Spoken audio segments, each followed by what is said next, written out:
I just spent 10 days in the desert with 600 other buses. And here's how it went.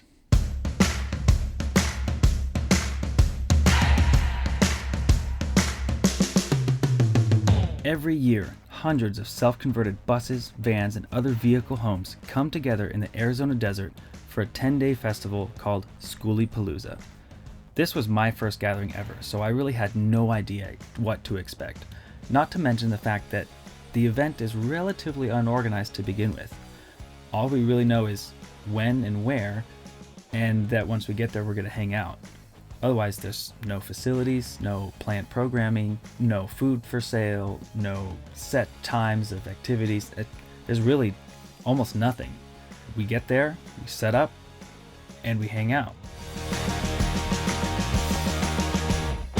I'd met up with a few online acquaintances of mine beforehand and joined a big group of other friends of theirs for the week that we spent together.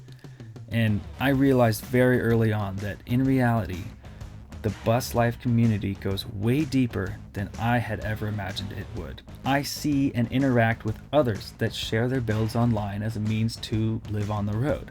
But that version of bus life is just a little bit of what it's really like if you look at the whole bus life community. Thousands of people have been doing this for decades in rigs of all shapes, sizes, and levels of finished build, and they all come out for Skooliepalooza. I don't feel like a 10-day play-by-play is the right way to tell this story. So here's what a day in the life at Skooliepalooza looks like, with footage from the entire week. Enjoy. Being in the most western part of the Arizona time zone, the sun rises late, almost at 8 o'clock. There's a group of guys that would run about 4 miles every morning, and I joined them several times. In reality, we'd run 2 miles, get stuck in conversation at the turnaround, and after about 20 minutes, then we'd run the 2 miles back.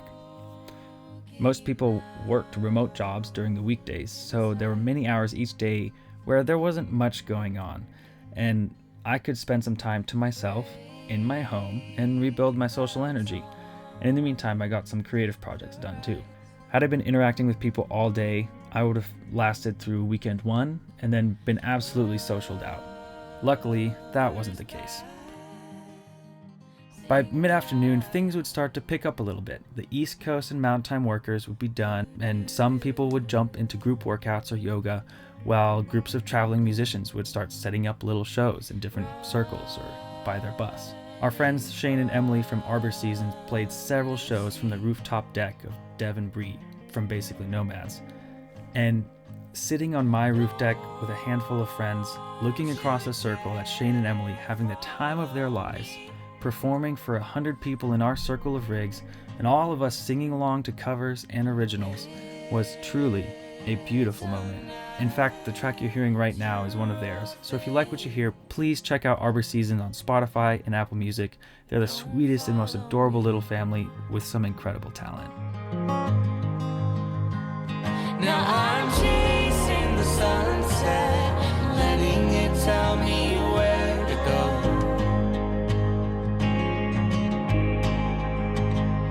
And I know when I get there, I'll find my home. Yes, I know when I get there, I'll find my home.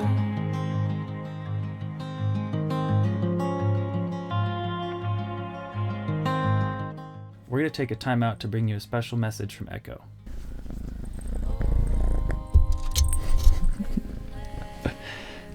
Thank you. This has been a word from Echo.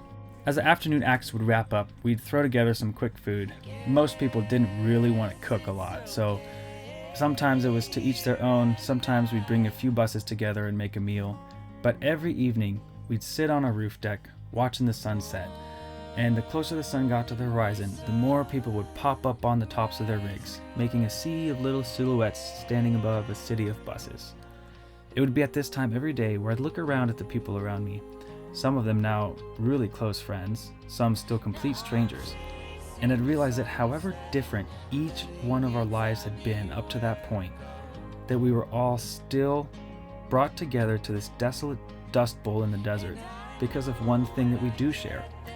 our love of living in our unique and unconventional homes. We could talk for hours about things that non-bus lifers just don't need to talk about. We could laugh about things that others wouldn't really find funny. And we could geek out over the nitty-gritty details of everyone else's build. After our makeshift city was plunged into darkness and the desert stars had come out, the nightlife would begin. Different nights had different performances, but there was usually something happening about every night. Whether it was Daniel Park performing covers on the Wonder Box with a laser show and aerial silk dancers to accompany him, or a little acoustic set from Shane playing some of his favorites around a campfire.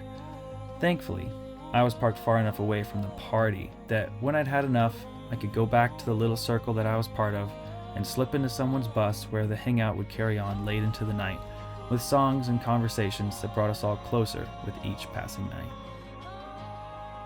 Between the morning runs, afternoon jam sessions, sunset dinners, and late night hangouts, I find myself spending quality time and having big conversations with people that I'd previously idolized online.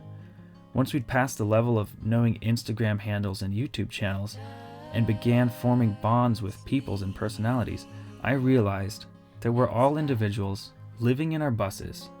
We aren't a function of our online audience, nor an extension of the brands we work with, but people seeking to live our lives to the fullest and participate with a community in which we find belonging.